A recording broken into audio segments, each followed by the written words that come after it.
98% of businesses, this is obviously not a data-driven fact, this is an observation, a guess. Hyperbole is the magic word you're looking for. I like that you included an exact percentage and then said, this is not a data-driven fact. This is not true. But I'm guessing, right, 98% of businesses on the planet overall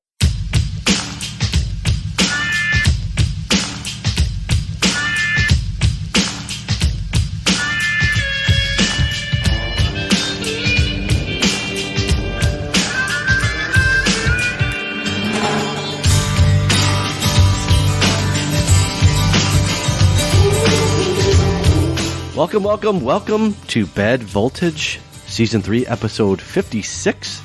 My name is Jeremy. I'm joined by Jonathan James Edward Bacon III and Stuart Stewie Sil Ian Aquarius Langridge. Thanks for joining.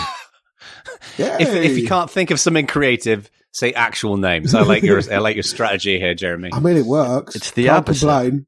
There you go. What would you chaps like to talk about today? So one thing that we haven't done in a while now, uncharacteristically, is get a little newsy. So I have one topic that we had discussed very briefly on one of the previous shows that I thought we could start with and kick it off with news-a-palooza from there. Yeah, let's do it. Let's do it. Awesome. Roll out.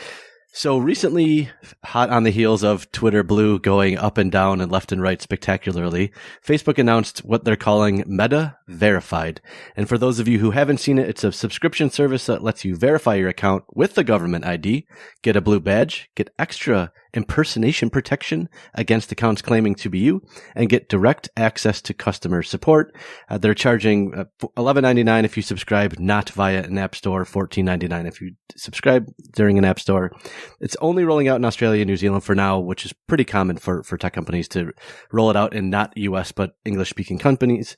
So two broad questions I had when looking at this was, given, there's other examples of this, obviously beyond Twitter with Reddit doing something, and I think Snapchat also has something as well. What do you think of the Meta, or Facebook, whatever we want to call them, announcement in general? But two, and I think the more interesting question is, more broadly, do you think the pay for verification is going to become pervasive in social media? Interesting. So I've got a couple of thoughts. I don't have much in the way of thoughts about Meta Verified on the grounds that I am not a Facebook user, and with the notable exception of selling a sofa, I've barely used it for 10 years. So obviously I went and I read about it when it happened and looking up stuff for the show, but I have no real sense of how this will change the Meta experience, if that doesn't that doesn't sound too philosophical, because I don't really understand what the experience is like now. The last time I used Facebook, it was very different to how it is now. I think, honestly, man, the experience is probably pretty much about the same as when you last used it. Unless you're selling sofas. I will buy that. But having looked at the bigger picture of lots of different people doing this, as you mentioned, the idea of having a premium option to your service is increasingly common. And I think logical, right? But to me, it's interesting that it doesn't look like they're getting a great deal of sign up, but certainly not by comparison with the numbers of users these services have. Other than that, Snapchat Plus, which is the name of that extra Snapchat thing, has 2 million subscribers. Twitter Blue has about 300,000. Reddit Premium is about 400,000. Meta obviously haven't got any because they only started 5 seconds ago. But I mean, sure, if I had a service which had 300,000 paying customers, straight down the pub. Very pleased with that. But I am not Meta. This seems like it doesn't feel like a lot of people are getting into it. I mean, if you look at Reddit, for example, the idea of having Reddit Gold and rewarding people things is a nice cultural thing that they do that a lot of other places don't do. But it's not really seen as particularly having a cachet, for example. There isn't really a sense of I feel like I should be involved in this, or I should do this, or that the services that I'm paying for are worth it. And looking at Twitter Blue subscribers, someone showed me a Twitter search, where you could search for all the people who follow you or who you follow who are Twitter Blue subscribers. And I've got like 3.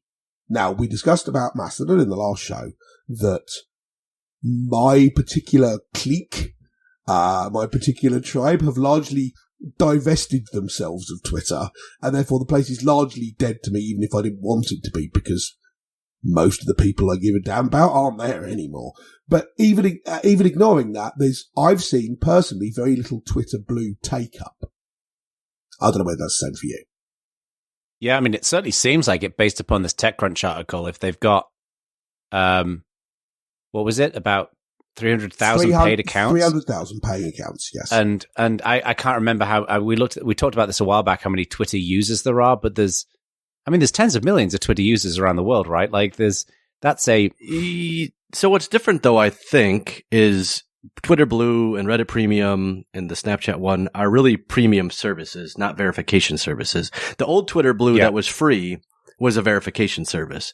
This service from Meta does not seem like a premium service to me. It seems like a verification and identity service, which are really 2 different things. It's kind of fascinating to me that Twitter Blue went from, here is a free way to verify that the account you're following is whom you think you're following, and we verified that with an identity, to here is someone that has given us $8. Because those are 2 wildly different things that are almost antithetical in a way, because now you can have Elon Musk in your profile name and be verified, isn't that I've got to admit the exact timeline of Twitter Blue is not one of my top priorities to remember, but I thought Twitter Blue before Musk took over wasn't verified. I thought it was just like there were 2 the new Twitter things. Blue is verified, right? No, there were 2 separate things. So there used to be, you got the tick mark, which meant that you had been verified as being the account you were, and then they had a vestigial paid for service where they would give you features, things like being able to edit a tweet. That was Twitter Blue. Yeah, that's what. But the check mark was not paid. Yeah, absolutely. Yeah, the check mark was not. That's what I'm saying. But then they canned the check mark entirely. And now you get a check mark for buying Twitter Blue. And they want to imply subtly that these people are somehow verified, but all they're verified as is having paid $8. Well, that's what I'm saying. Twitter Blue before Musk was not a verification service. It was just a bunch of features that no one wanted to pay for. The new Twitter Blue is some level of visual verification. But they did also have a verification service independent of their paid for service. And now they don't have a verification service at all. Yes. I'm just talking about within the context of a paid service. It wasn't verified previously. I just want to make sure I remember. So there was a verification service and then Twitter Blue, which now the check mark is the same. Very confusing, I grant you. Yeah. And like for Reddit, it's ad free and you get the members lounge and I think you get some custom icons or something, but it's very much not in any way, shape or form a verification service, where it seems like what you're paying for with Meta is here's a way to verify I am me. And if I'm getting impersonated, I will get some, presumably from the announcement, amount of human support or something. It's not super clear. It's the whole product announcement was 1 paragraph. So like still very much TBD from what I can tell. To me, it's interesting. I sat down and had a look through what you get from each of the paid for services, not verified, right? And as far as I can tell, there are 4, possibly 5 categories of things you get. One of the things you get is extra features of some kind, right? Which is fine, right? This is not controversial. You get a service for free, then you start paying for it, you get more stuff. That's why people pay. This is how like commerce works. I get that. You also get fewer ads. And again, an awful lot of people are ad supported until you pay and then they take the ads away. The new vibe seems to be we will take away some of the ads rather than all of the ads. So now you're paying for it and you're the product. Well done. The third thing you get is some kind of a badge which demonstrates that you've paid, which is, fine. It seems a bit crass and blingy to me, but whatever. They give you a little badge, so I'm better than you because I've paid money, but fine. Fourth one is potentially verification, which Meta are doing and the others aren't. The fifth one, which I think is much more controversial, and both Twitter and Meta are doing this, is essentially elevated access. Twitter are promising that you'll get priority ranking in conversations. Meta are promising you increased visibility in comments and recommendations. So this is basically paying so more people get to see your stuff. This is payola, is what it is. Yeah. It's quite controversial. I personally think it's dreadfully wrong. The idea that you will be forced down more people's throats because you paid money, it feels very off to me. Like I say, I mean, this is what payola, well, it's not quite payola because the whole point of payola was that it was secret and that's why there were all cases about it in the 50s. But it's still the same principle that my issue with the, vote with your dollars on this is that now people with more dollars get more votes, which doesn't seem right. Yeah, I agree with you. Isn't the counter argument, though, in a world where bots and spam have clearly materially impacted the experience, if you're coupling that boost with identity verification, what you're saying is we value authentic humans that we have verified are who they say they are over anonymous accounts, which I agree has a massive downside and a whole bunch of biases into the system then. But I believe that would be the counter argument. But that your counter argument there did not at all mention money. And there's no reason why that needs to include money. Twitter's old verification system did not cost you money to get into. From what I understand from the folks that helped run that, it was unbelievably labor intensive and very difficult to run and did not scale. Now, don't get me wrong. Yep. I don't think I'd have a problem with a one-off payment to do it.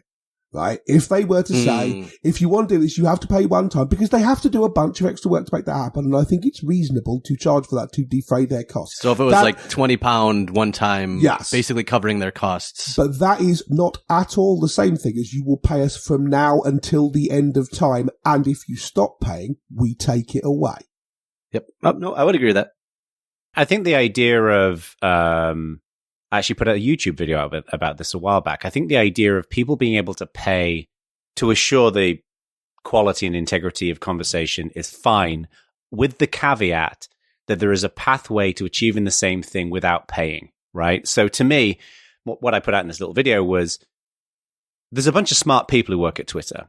And I think that there is a way to identify mechanisms where people can, I hate the word meritocracy, but because it's not what everybody thinks it is, but we tried that where once.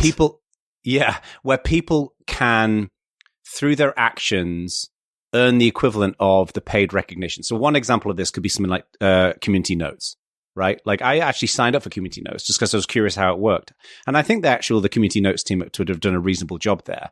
I think if you're actively playing a role in participating in community notes, you should be able to get access to that elevated level of conversation without paying for it, because you're investing in the community, you're investing in the ecosystem.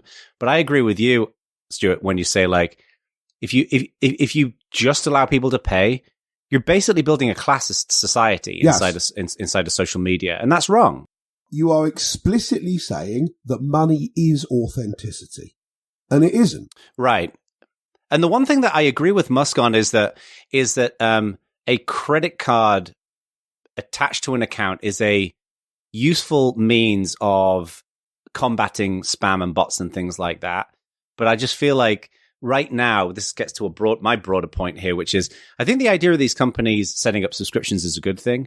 The problem I have with it, but first of all, I think we're at the beginning of like this journey where they're figuring out how to do this. It's mind-boggling to me that these companies have got so big and they've just not needed to make money, right? Like, so now like the rubber's hitting the road, but I think we're going to see the Wild West of them figuring out what works and what doesn't work. And to me, you went through the 5 different areas there. To me, they basically fall down to like additive and subtractive, right? Like, so for example, with, I'm a paying customer with YouTube Premium, right? And I just looked it up. They got about 20 million, 25 million paying subscriptions for YouTube Premium. And basically, it just gets rid of the ads. And the reason why I took that out is because we didn't want our kids seeing the ads. It wasn't bothering me and Erica quite so much, but it was, you don't want kids being advertised as much. But that's subtractive. It removes a piece of the experience, a piece that you don't like, but it doesn't feel very satisfying when you pay for ads to be removed. And what feels even less satisfying is paying for some ads to be removed, which as far as I'm concerned, is the most asinine, fucking stupid concept ever. The sum is a little irritating, yes. Yeah, because it's I don't know, it's just ridiculous. But the problem I have with this is that, and I think this applies to all of these, with some relative exception to Reddit, is the things that by definition, if you're going to charge someone money for something, the thing that you're paying for has to add more value than the amount of money you're paying for it, right? If you're paying $10 for something, you want to feel like the value that you're getting is worth $10 or more. Otherwise, it's not worthwhile. And the problem is that the features that they're adding in here are just not very interesting. Like we railed on this previously. Like the Twitter Blue, before Musk, the Twitter Blue was, I think, one of the most pointless products I've ever seen anywhere. Because it was basically, you can pay, what was it, $7 or whatever it was to edit a tweet. Who cares? I mean, the current Twitter Blue still isn't value for money. It's a little bit more valuable now than it was. Yeah. But I think they need to figure out genuinely useful stuff. Where Reddit, in my mind, is a bit different, then I'll stop rambling, is that they've ingrained the idea of Reddit Gold and Reddit coins into the overall experience. Yeah. So therefore, people are more attracted to paying for it. And it's cheaper. It's $6. It's not $8 or whatever. Well, so here is a thing that I came across that drawn to my attention by Bill, actually, but I think it dovetails neatly into this discussion. So we've talked in the past about journalism and how it's funded and how it should be done and so on and so forth. And the thing which I discovered, which surprised me, is that in 2011, the New York Times introduced a metered paywall.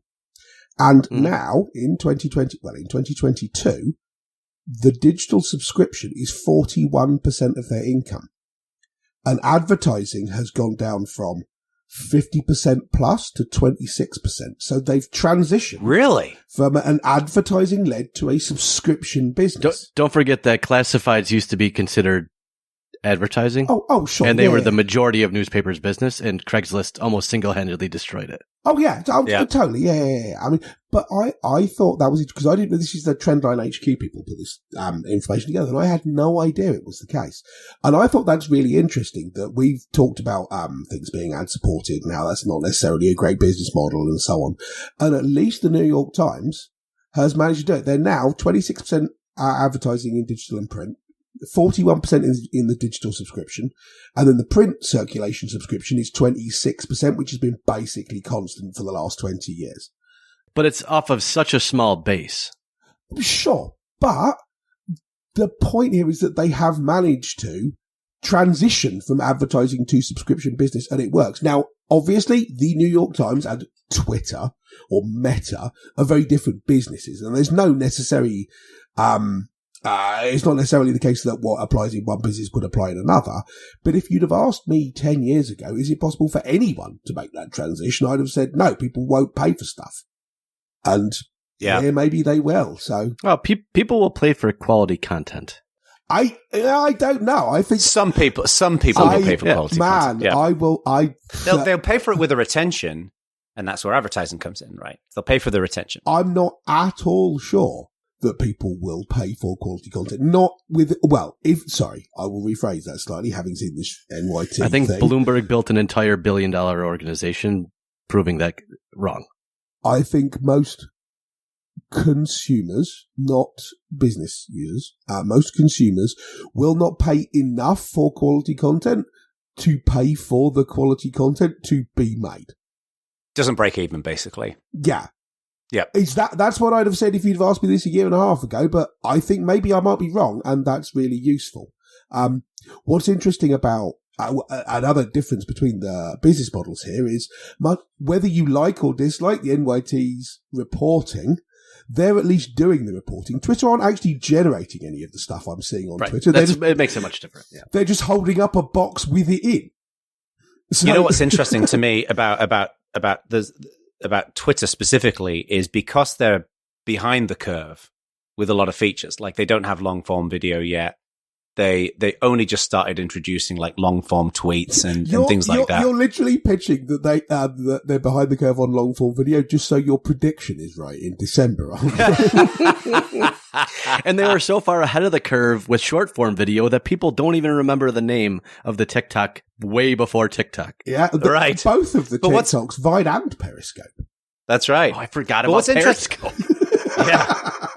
What's interesting to me, though, is that where I think there's two things that spun out of the Musk purchase of Twitter that I thought were interesting comments that I'm hoping they actually move in this direction. Whether they do or don't, I don't know.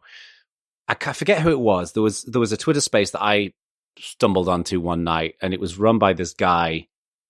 I think he's called Theo. He's some very, very active tweeter. And they were talking about unregretted user minutes.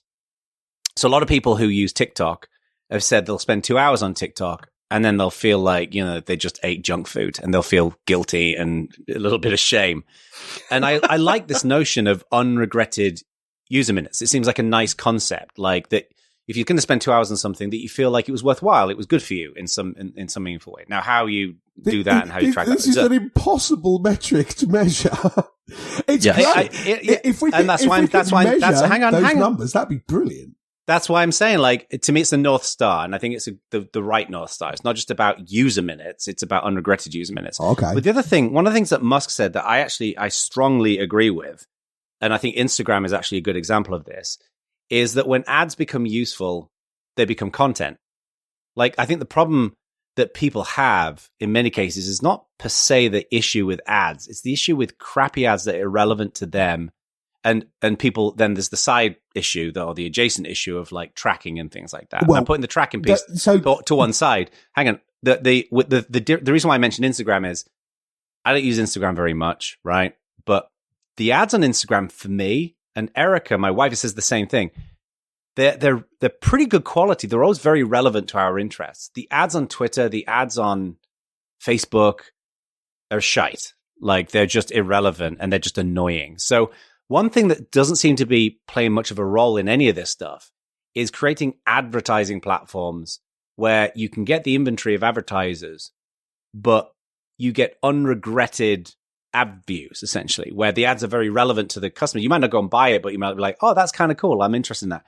That's really a function of the medium, though, right? When you're on Instagram, you're less likely to be looking for information as you are probably just messing around because it's all images.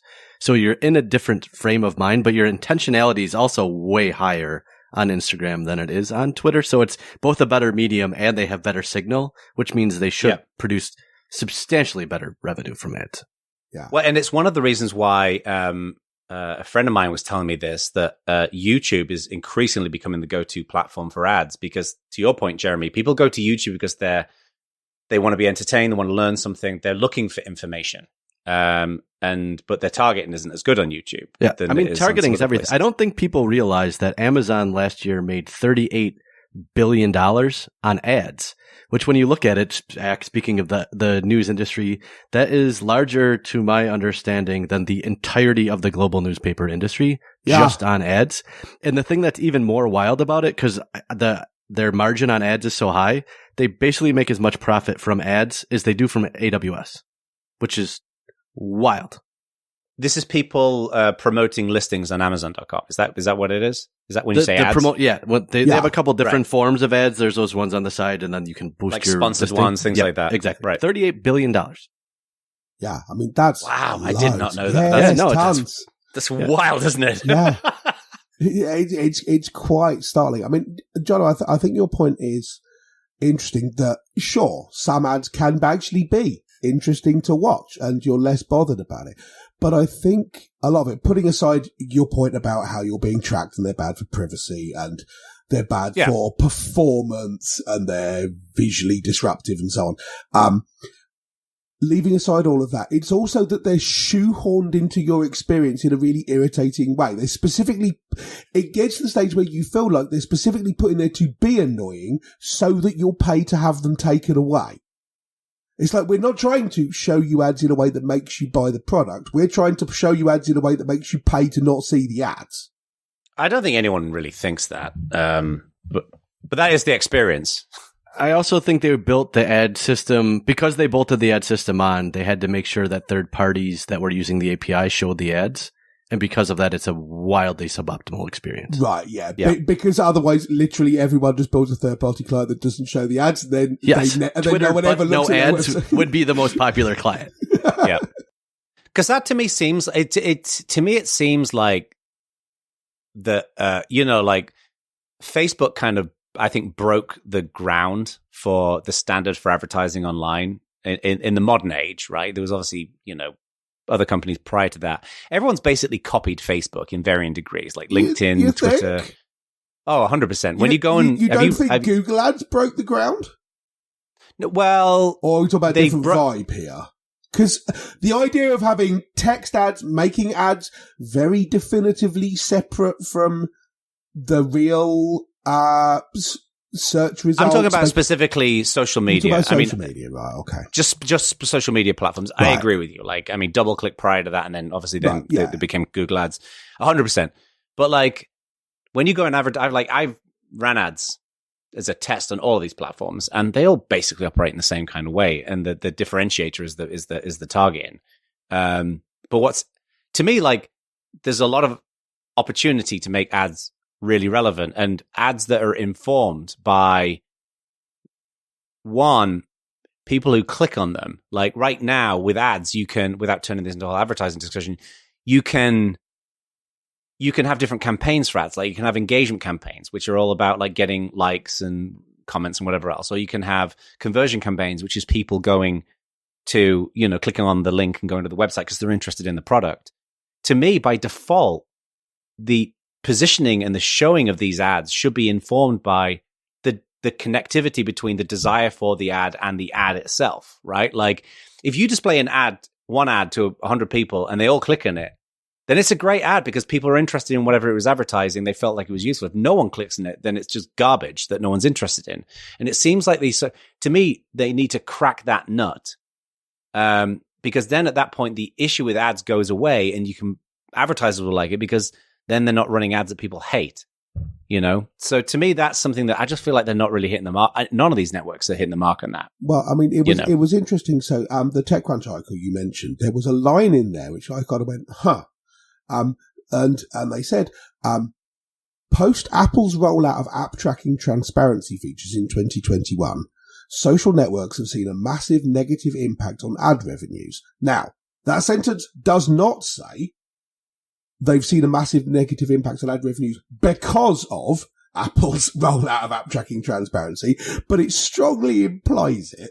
No, it's very clear. The industry's been very clear that ATT's had massive impacts. And when Google drops the other shoe, like, foundational change. Yeah, it has made a big difference, don't get me wrong. But the implication from that is, this is why it happened, and I'm not sure it's necessarily been that established. But yeah, so this is, at least in part, a response to that kind of thing, that ad-funded business models are less useful now.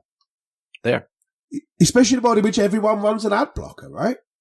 And what's interesting to me as well is advertising that is content-based generally works better. Like if you just run an ad saying, go and buy our widget or whatever, those things don't convert very well. Whereas if you put a piece of content out there that's useful and interesting, this is the reason why so many people are advertising on sponsoring podcasts, sponsoring YouTubers. Because people show up to the video because there's a bunch of useful content in there, and then they learn about Raid Shadow Legends for the 50th time. But like, to me, that's the model that these networks should be incentivizing. And to me, this is an important thing that we need to crack, because the thing that worries me about decimating advertising from the internet is, one, that's how the internet is paid for. And two, you're going to kill a ton of tiny little businesses who depend on advertising to sell their products. Like, I care less about Oracle. I care about, the woman who sets up a little business selling things on Etsy or whatever, and she can't get to people because everyone's got ad blockers or everyone's removed ads. Like, how is she going to grow a business? I think I disagree with you so fundamentally that this should be another show, and that the very low interest rates made free money chase a bunch of influencers in a way that was not sustainable or profitable for those organizations. But that is legitimately an entire show. So somebody write that down, and I am happy to adjudicate that in the future. But X segue was so smooth that I don't want to ruin it. We did have another ad related news item, but there was one thing you said at the beginning, Ack, that now has me thinking a little bit, and maybe this is another show too, is should there be a site that by design is what Facebook used to be, or what was built to be initially, which is to say a place for people that you know in real life to interact without brands and without all the other things that social media has morphed into. Is it time for a site like that? Like, would it be popular? So should we build Friends Reunited again? I mean, I think it would. Honestly, the one that came the closest for me was probably Google Spaces. Yeah. Because circles just Google, fundamentally Google made sense to me. Google Plus, sorry. Google Plus, yeah. Isn't Mastodon basically this, though? Is there advertising on Mastodon? No. No, but it's not of the style that... So, right. I believe... yes, there should be, and no, there won't be, and that's got nothing to do with the content of the website. It's because it's not possible to build this kind of thing without getting involved in the whole let's move to California and get VC funding thought process, at which point no one will fund you for this. Because there's no way of turning that business into a unicorn, which means it won't happen.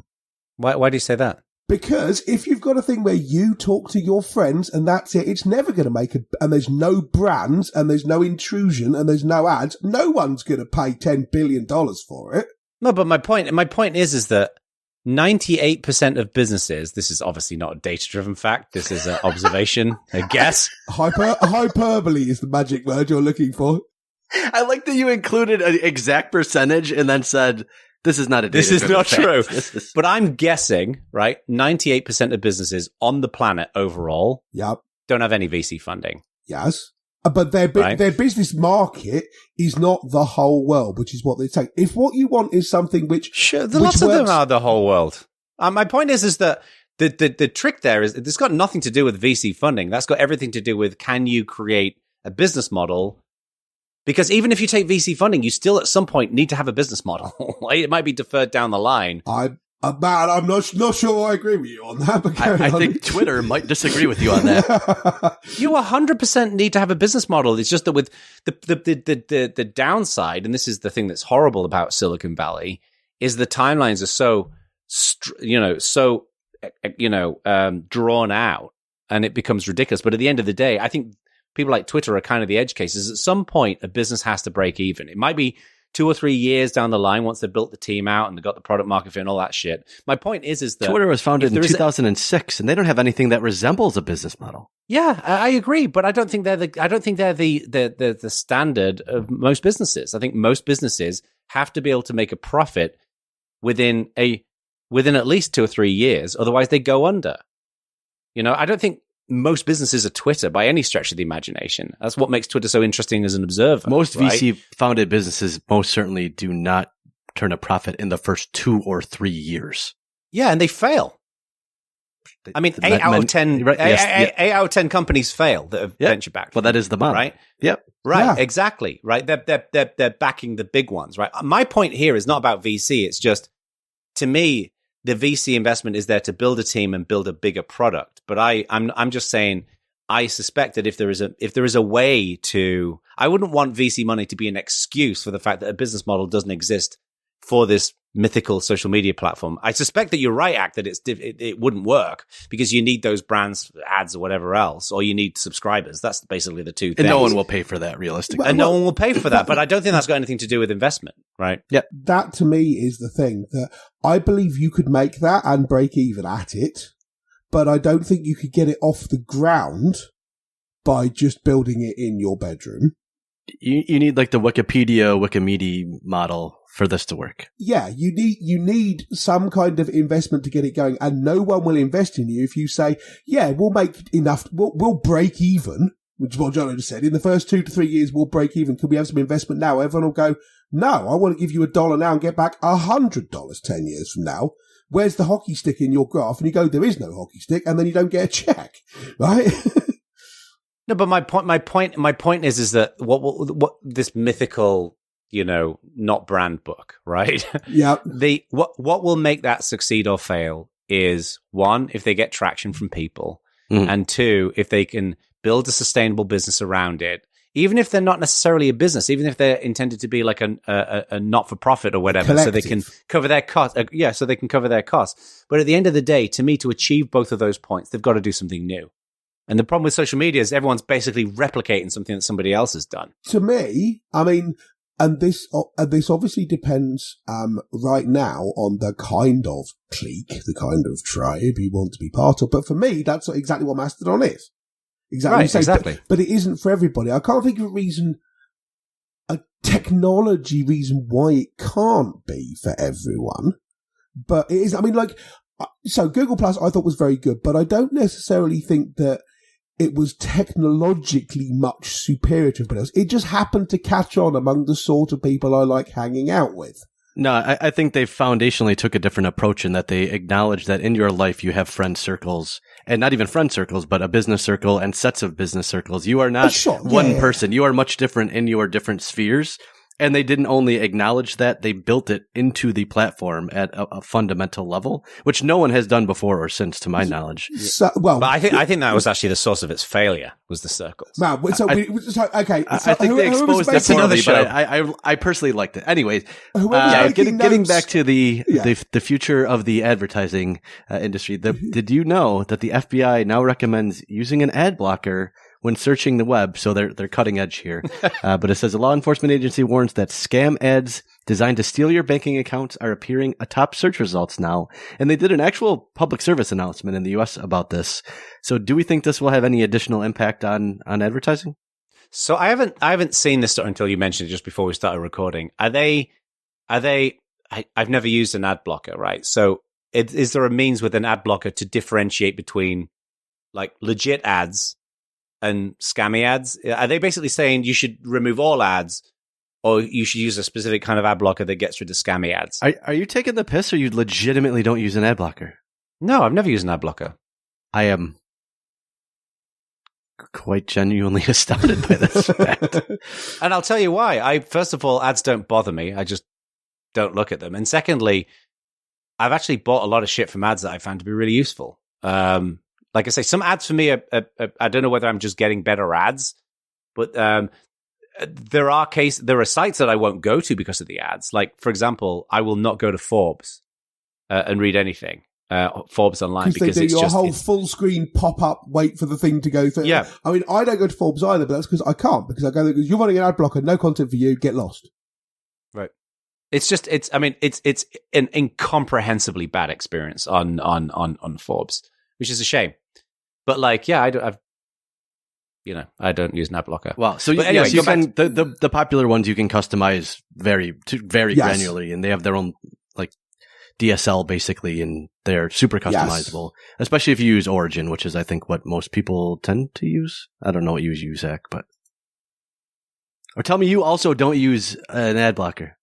No, my primary one is Privacy Badger, actually. Oh, okay. From the EFF. So I wrote a thing in 2016 that I've just looked up. And man, I was right 7 years ago. So I enumerated reasons why people don't like ads. Because you've got a lot of people saying, I don't want to see ads when I look at websites. I don't want to see them in applications, whatever. But there were people saying that for a bunch of different reasons, and I thought it was useful to enumerate those reasons, because you can say people who don't want it for this reason may have a point. People who don't want it for this reason may have less of a point, so on and so forth. Okay. And this ties into the sort of thing you're saying. And I'd be interested in knowing which of these, if any, are behind the Phoebe's reason for saying this. So the reasons I enumerated were ads are bad for privacy. So this is the point Jono made earlier about how, I don't mind seeing stuff that I want to buy, but I resent being tracked around from site to site and someone building up a detailed picture of everything I look at on the internet. Speaking as the guy who has just published Learn Privacy on web.dev, which you should go and read because it's great. Yeah, congrats, by the way. That's cool. Web.dev/learn/privacy, which is literally all about this, although it's not about it for people viewing sites, it's about people building sites. So if you're building a website, go and read it and then do everything I say in it, and it will make sure you stick it in the show notes. Oh, I should do that, yes. So ads are bad for privacy. One reason why people dislike them. Second thing, ads are bad for performance, which is where I want to go and look at a website and it takes 55 seconds to download and drop in all of the adverts, and it uses 30 times as much bandwidth and downloads 10.5 megs of stuff. Is that really an issue today, though? Yeah, dude. That was definitely an issue years ago, but like, I don't know. I've never noticed a website load that's got a bunch of ads. Obviously, I'm not using an ad blocker. I've never noticed a website load in any noticeable way slowly. Oh, definitely. I mean, there's performance. If they haven't implemented it correctly and you aren't using async JavaScript and a whole bunch of other things, the experience is hot garbage. But what I'm saying is that for most people, are they going to even notice? Yes. If you were to have a website with a bunch of ads on it and a website without, it will obviously be quicker without the ads. I'm not denying that for a moment. But my question is it going to meaningfully impact the experience for most people? So there was a point at which a page on The Verge, so Les Orchard did this, there was a page on The Verge which had an article on it, so 50k of HTML, nice, relatively simple article, loaded 10 megabytes of ads and took 30 seconds to download, right? And it also materially impacts your battery if you're on a laptop. Yes. Or on a phone, in fact. So that was the thing. Yeah. So when you've got a page where, and this is not a made up statistic, like Jono, this is a real thing, where 99% of the download is the ads and 1% is the actual thing you went there to see, the tail is wagging not only that dog, but 98 other dogs at the same time. Well, and the other angle to performance as well, maybe you cover this in your list, is when it's getting in the way of something you want, like a YouTube ad, for example. Right. So, different type of performance. Different kind of thing. That, I take your point, but yeah. So the third one is that ads are visually disruptive. So this is where you get ads which are super duper flashy, or when you're reading something and suddenly the thing you're reading jumps halfway down the page because the ad loaded in but 25 seconds after the rest of the page did, or whatever. And it screws up the scroll position, that kind of thing. That's just... Does that include people driving around driving around in rented Lamborghinis, trying to make out that they're gurus? I mean... I want to punch all of those people through the internet.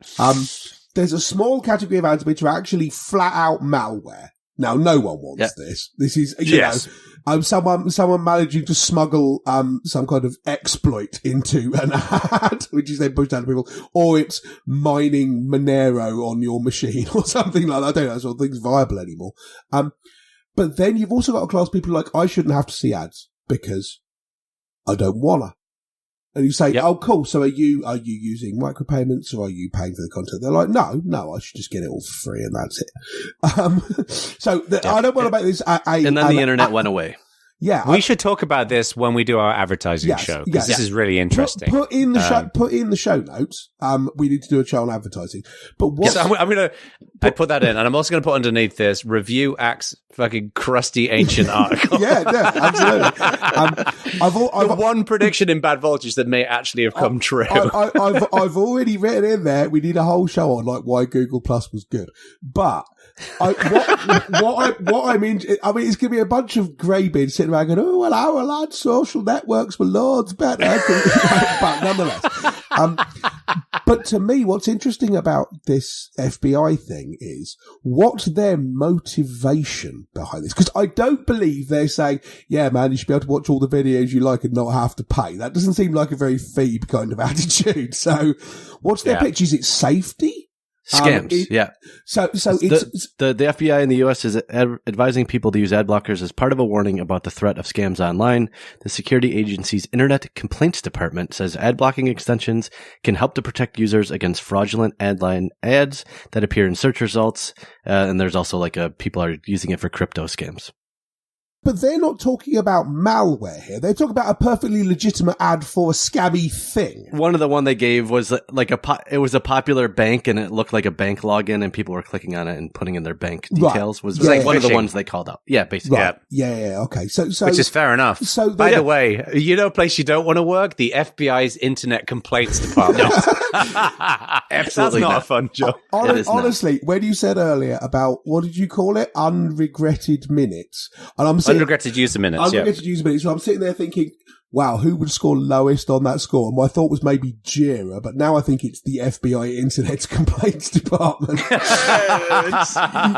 someone to go, how many unregretted minutes do you have in your life? And the guy at the top's like, oh, is it a negative number possible? I regret it enough for 2 other guys as well as me.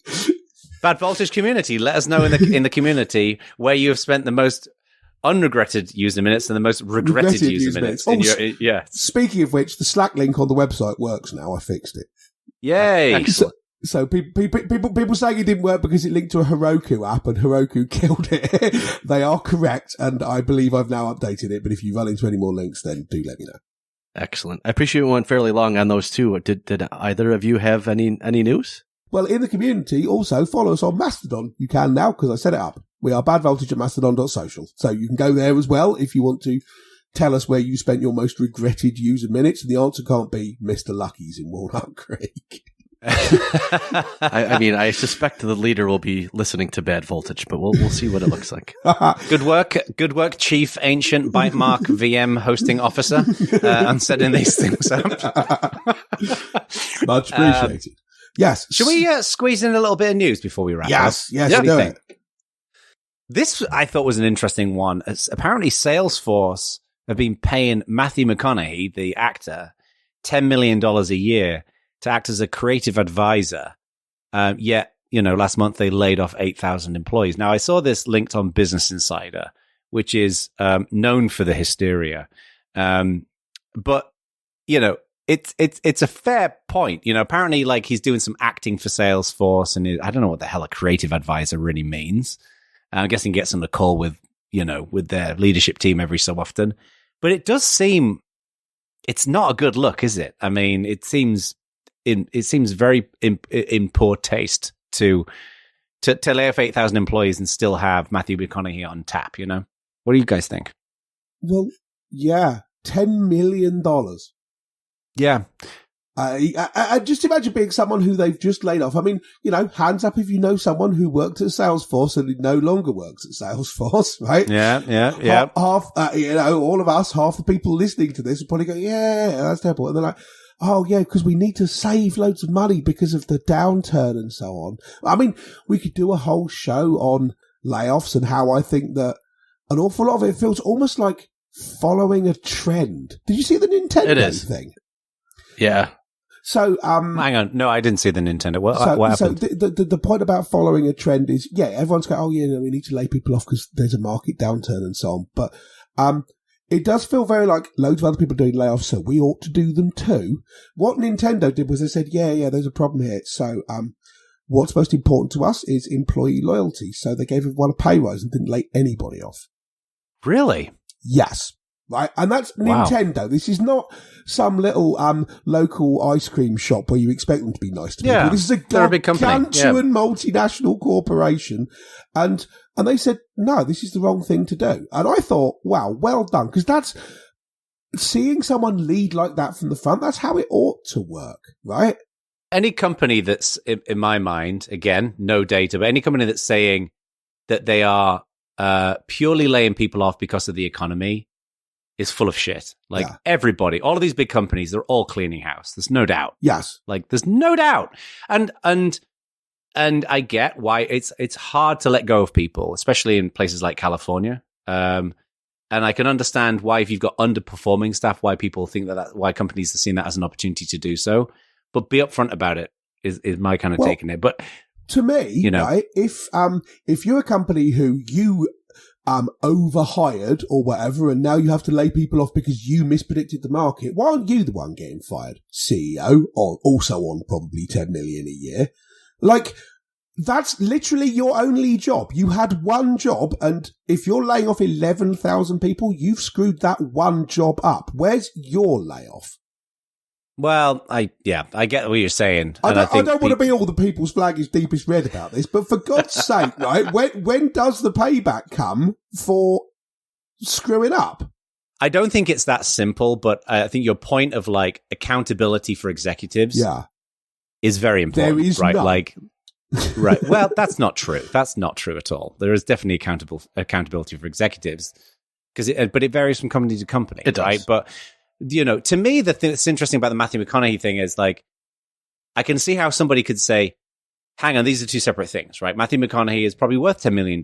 Like, he's the only Matthew McConaughey who's that guy, right? And he adds a certain set of value, and that's disconnected to the 8,000 employees being laid off. But the optics of it are fucking horrendous. I mean, so Salesforce do their yearly conference thing, and they've had Tim Cook go and speak there, and Barack Obama and stuff like that. And you could see there's some value, and Emilia Clarke. And I I stand back to no one in my admiration for the mother of dragons, but I'm not sure how it helps you in Salesforce, right? Particularly. This stuff always, it always kind of blows my mind that this stuff works. Like if you're serious about, does it work though? I don't even know if it does work. It's utterly unquantifiable. The fact that all of these celebrities are paraded by these companies, right? And I'm not talking about like having a cool band come and play at the end of an event, because that's like a reward at the end of a big event or whatever. I'm talking about like this Matthew McConaughey type example or the Barack Obama example. It must work in some meaningful way. Otherwise it wouldn't do it. I dispute that. Well, no, that's absolutely not how corporate things work. A lot of times my take on it is someone at the organization really liked that person, has the authority to hire that person, and then hires that person. Sometimes it really is that simple. Yeah. Yeah, but you can do that maybe once, but at some point, if you're doing it over and over again, there's got to be a return on the investment, especially if you're spending $10 million on something. Firstly, I disagree with you because there's no accountability for executives, but secondly, and more importantly... Right, sure. I think that it's not so much that you have to prove that it works, it's that you are unable to prove, other people are unable to prove that it didn't work, and people feel like it ought to work. So you keep trying it, and no one can say, you did this last year or the year before, and we got nothing in sales from it. So the argument would be, what is the accretive value of the association of that person, which to X's point is not quantifiable. You know what we're getting dangerously close to here, which is another topic for a show, is it's the difference between brand marketing and digital marketing, right? Like with digital marketing, you can track clicks and whatever else. With brand marketing, you stick a billboard up in San Francisco. Did it make a difference? It's the same kind of thing. Like, did it make a difference? I think there's it's a fair point. This is like how, if you look at company valuations, this is exactly the same thing. What's your company actually worth in terms of stuff it owns? Hardly anything. But what's the brand value or the concept value of it? Loads. And again, it's unquantifiable, but people's whole job is deciding on this stuff. And I mean, we're in danger of dismissing the entire marketing and advertising industry, but on the other hand, shoe fits. But nonetheless, it is a hard thing to work out. And so it's difficult. If someone at Salesforce says, well, we're going to spend 10 million on this, we think it's going to, materially elevate our brand in some people's eyes, and the kind of feedback this very creative guy can give to us about creative stuff, which we couldn't do without that, prove to me that it didn't get us the bottom line. That's really hard to do. So at that point, it's down to the people at the top, and the people at the top, it's not their money. So they're like, yeah, we'll do it. Yeah. I just wish that I think the right thing to do there would have been to end the thing with Matthew McConaughey in the context of the layoffs. Still run the Super Bowl ad. You've still got to advertise, still got to run your business. Nothing against that, but it just didn't sit right with me. Yeah. What else have we got? I'm with you. Did you see about LastPass being hacked?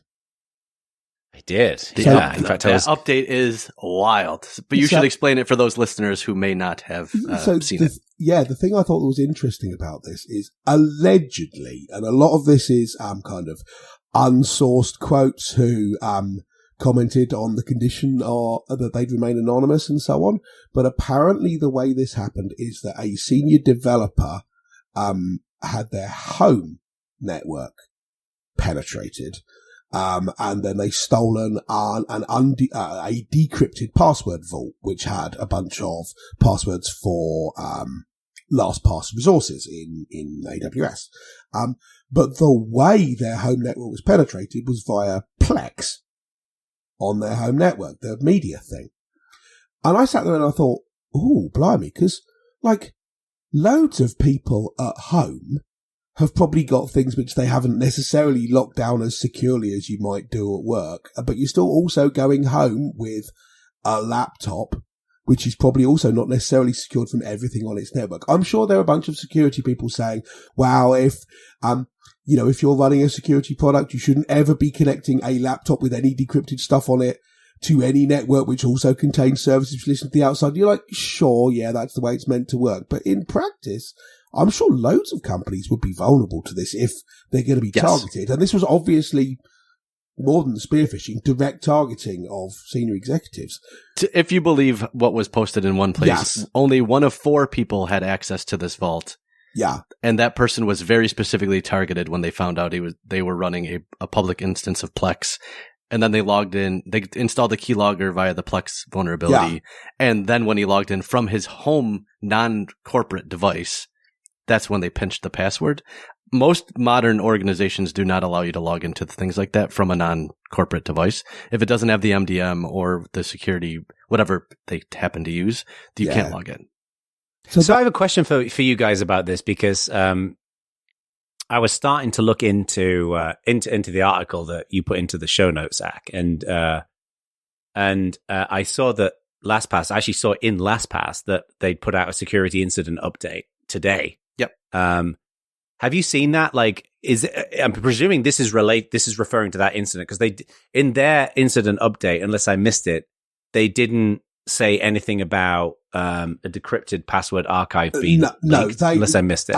As far as I'm aware, I mean, Jeremy, you're probably more in touch with this than me, but as I understand, because the article's from like 3 days ago or whatever, so that's LastPass haven't necessarily said how this happened, just that it happened. All the stuff about how it happened appears to be some combination of leaks and comments to journalist stuff, I think, Jeremy, but correct me here. But what they put in the incident report was the impact of the breach. Like, yeah, they talk they're talking about we were breached, not how we were breached, and therefore what it means that we were breached for you, the customers. I mean, which I suppose is reasonable. It did seem a bit like they were soft pedaling this a bit, but no, the new update does include much more specifics, to be clear. Yeah. So it's like one of the lines is specifically the threat actor was able to leverage valid credentials stolen from a senior DevOps engineer to access a shared cloud storage environment, which initially made it difficult for investigators to differentiate between threat actor activity and ongoing legitimate activity. Okay, I have to say, I was impressed with their post today. Yeah, they go into a reasonable level of detail. That's good, and they clearly have. Yeah. So we talked a while back about GitLab doing post-mortems on issues on an issue that went wrong, and one of the things that we really praised them for and said more people should do was be more transparent and explain what the problem was. And I certainly saw people accusing LastPass of soft pedaling this a couple of days ago, but that seems to have changed. Now, whether they've decided to change their policy on this or whether they were always going to do this and just were still writing it up, don't know. But that's encouraging then. Cool. Yeah. So there we go. Yeah, no, that was very good. I know we're almost out of time. Do we have anything else? On that bombshell. Do we want anything else you want to squeeze in before we wrap up, or do you want to? I have a very tiny thing, which is not actually news. Yeah, you do. What are you, 9? Wow. I couldn't resist. Wow. I couldn't resist your tiny thing. Very, very, very, very tiny thing that I have. Reddit does comment search. Did you know this? For years, you couldn't. It's done it for years, right? Yeah, well, has for a year. For years, you couldn't search Reddit comments, and it was really annoying. And there was a third-party site which sort of did it, but it was terrible and so on. What? And then, are you sure? Yeah, and then I was looking, so you could search the posts, but you couldn't find good comment stuff. And then I saw that they'd released a feature this week, which is about searching the comments on this post. And I don't understand why that's useful, because that's what Control F does, but whatever. Find in page. That is right what Control F does. Right. But nonetheless, and I went, oh, well, okay, when are they going to make it so you can search all the comments? And it's there, and it has been for ages. So if there's anyone else in the world who wanted this and didn't know, like I didn't know, then now you know. So there you go. And the last thing we should say is we should thank Marius after having had a pop at him before we started recording. We didn't really have a pop at him, I promise, but yes. So this is Marius Quabeck, who is our audio engineer genius and makes our mellifluous tones sound considerably more mellifluous. So thank you very much, Marius. We appreciate it. Look at all of these long words that he's using, I know. Jeremy. Go to nerdzoom.media if you need any audio stuff done, because he's great and he's really helpful, and we very much appreciate it.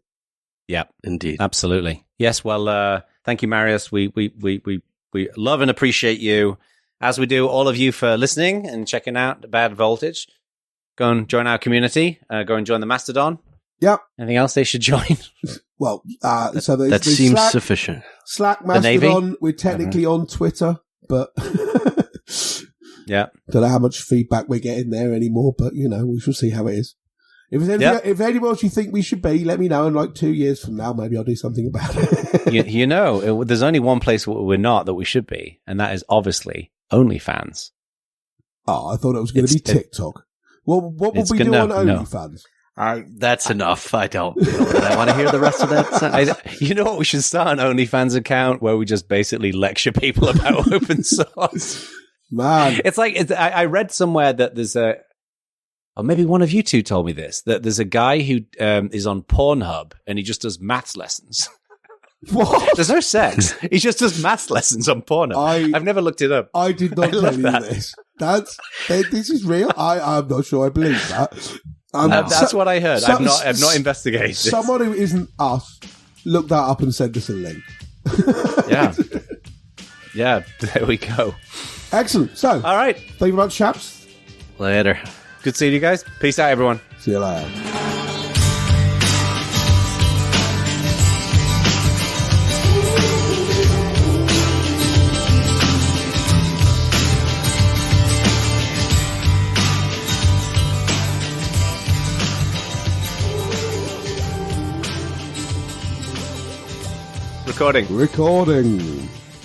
Recording, and I turned my gain down slightly because Marius said I was a little clippy last time, so hopefully this... Oh, that's a beautiful looking waveform. We're good. There we go. Although I do think we might need to call him Marius now. Marius, sorry. It's me, Marius. It's me, and it's me, Marios. Oh shit, this is being recorded. He's going to shout at me now. He's going to get mad at us about this. It is. All right. I'm calling the show It's Me, Marios. Love the show titles where there's no context in the actual portion of the show. Just random ramblings before we've started. Like 180 episodes or whatever of an insight into the mind of Langridge. And there's the show title. You're just a fucking audio art exhibition at this point.